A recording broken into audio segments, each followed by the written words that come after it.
In the mid-1990s, before he was a household name, Elon Musk was just a young man with a dream, a restless mind, and a one-way ticket out of South Africa. Born in 1971 in Pretoria, Elon wasn't the kind of kid who fit in easily. He was quiet, deeply curious, and spent more time buried in books than talking to people. He read encyclopedias cover to cover and taught himself programming at the age of 12. By then, he'd already built and sold a simple space-themed video game called Blaster for about $500. It wasn't the money that mattered, it was the proof that his imagination could be turned into something real. But South Africa in the 1980s wasn't the kind of place for someone with global ambitions. Elon despised the idea of supporting apartheid through mandatory military service, so at 17, he decided to leave. He got a Canadian passport through his mother and landed in Canada with barely anything. He worked odd jobs, cleaning boilers in a lumber mill, shoveling dirt, anything that would cover rent and food. But even then, his eyes were fixed on one place: America, the land of opportunity and innovation. By 1992, Elon transferred to the University of Pennsylvania in the US, double majoring in physics and economics. He wasn't there just to get degrees, he was there to learn how the world worked. He believed physics taught him how the universe operates, while economics showed him how people operate. He spent nights reading, sleeping in his dorm office, and brainstorming business ideas with his brother, Elon Musk. While others were partying, Elon was calculating trajectories, literally and metaphorically. After graduation, he got accepted into a PhD program at Stanford University. But in true Elon fashion, he lasted just 2 days. It wasn't because he couldn't handle it, it was because the internet was exploding, and he knew he couldn't sit in a lab while history was being written outside. So, he dropped out and decided to start his first company. That company was Zip2. It was 1995, the dawn of the internet age. Most people didn't even understand what websites were. But Elon saw the future, a world where information and maps would live online. With a small loan from his father and help from Kimball, they started Zip2, an online business directory that combined map data with listings, a primitive version of what would later become Google Maps combined with Yelp. They lived in their office, showered at the YMCA, and coded for days straight. Investors didn't take him seriously at first. Elon was just a skinny kid in his 20s with no business experience.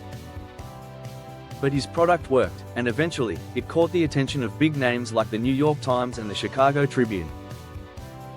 In 1999, Compaq bought Zip2 for $307 million. Elon walked away with $22 million. It was his first major success, but instead of retiring, he doubled down. He knew the internet had changed how people accessed information, but the next step, he thought, would be how they handled money. So, he took $12 million of his earnings and started X.com, an online banking company that allowed people to send money through email. The idea was radical at the time, most people didn't trust online transactions. But Elon had a simple belief: if something is more convenient, people will eventually adopt it. X.com merged with a rival company called Confinity, which had developed a similar product called PayPal. The merger wasn't smooth, there were leadership clashes, and eventually, Elon was pushed out as CEO while on vacation. But by the time eBay bought PayPal in 2002 for $1.5 billion, Elon's 11% stake turned into about $180 million. He was 31 years old and officially a multi-millionaire. For most people, that would be the finish line. For Elon Musk, it was only the beginning. With nearly $200 million in his account, he could have retired and lived a life of luxury. But his mind wasn't wired for comfort. He began asking himself what truly mattered to humanity's future. His answer came down to 3 things: the internet, sustainable energy, and space exploration. He'd already tackled the internet. That left 2 impossible challenges: saving Earth and making humans a multiplanetary species. So, in 2002, he founded SpaceX, short for Space Exploration Technologies Corporation. His goal sounded insane: to make rockets reusable and reduce the cost of space travel by 90%. Even people in the aerospace industry laughed at him. He had no experience in rocketry, no aerospace background, and was stepping into a field dominated by giants like Boeing and Lockheed Martin. But Elon didn't care about opinions, he cared about physics and first principles. He believed that by rethinking rocket design from scratch, he could make space travel affordable. He spent almost all his PayPal money funding SpaceX, hiring top engineers, and personally learning rocket science by reading textbooks and talking to experts. He wasn't just a CEO, he was on the floor with the engineers, questioning every bolt and valve. The first launch attempt came in 2006. It failed. The second? Failed. The third? Failed again. By the time they reached the fourth attempt, SpaceX was on the brink of bankruptcy. Elon had already poured over $100 million into the company. His personal life was crumbling, and Tesla, his other startup, was also struggling. Everything was on the line. Then came September 28, 2008. The fourth launch of the Falcon 1 rocket lifted off from the Kwajalein Atoll in the Pacific Ocean. This time, it reached orbit.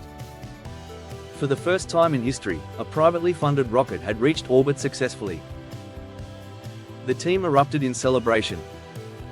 SpaceX had done what everyone said was impossible. Just weeks later, NASA awarded them a $1.6 billion contract to deliver cargo to the International Space Station.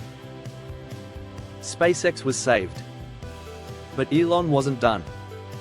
While SpaceX was fighting for survival, Tesla was barely breathing. Founded in 2003 by a group of engineers, Tesla aimed to prove that electric cars could be fast, beautiful, and desirable. Elon had invested early and became chairman, but by 2008, the company was collapsing. The economy was crashing, and investors had pulled out. Elon stepped in as CEO, personally financing the company's payroll. He was down to his last remaining cash, splitting what little he had left between SpaceX and Tesla, praying at least one would survive. Both did.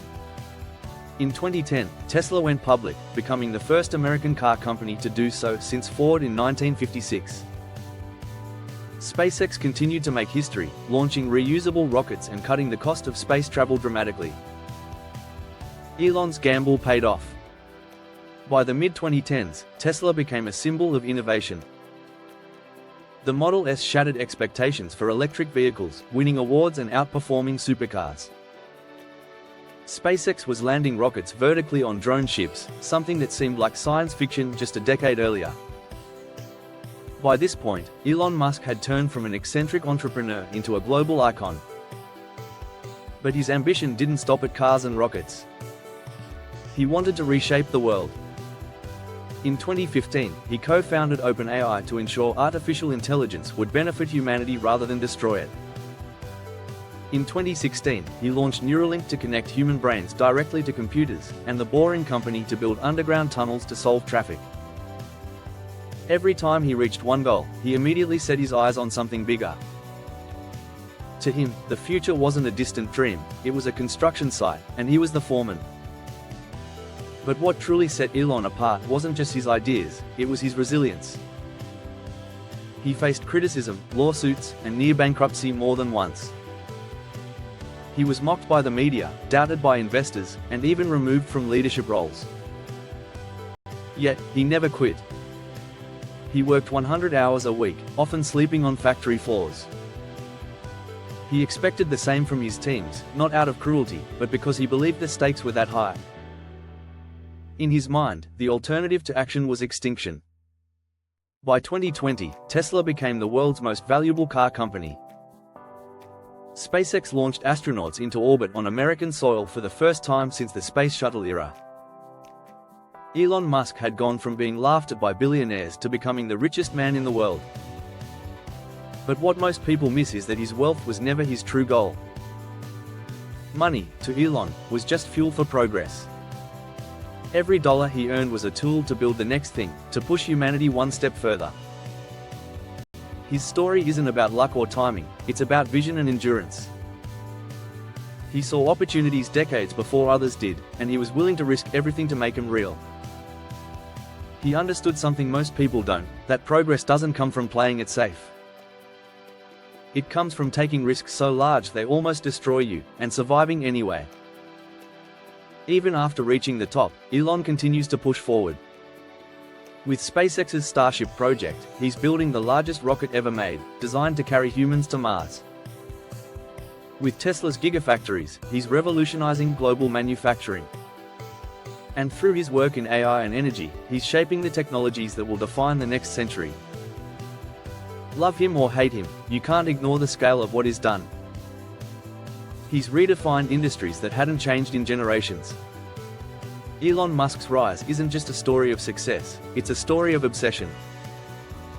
He once said, "When something is important enough, you do it even if the odds are not in your favor." That single sentence defines his life.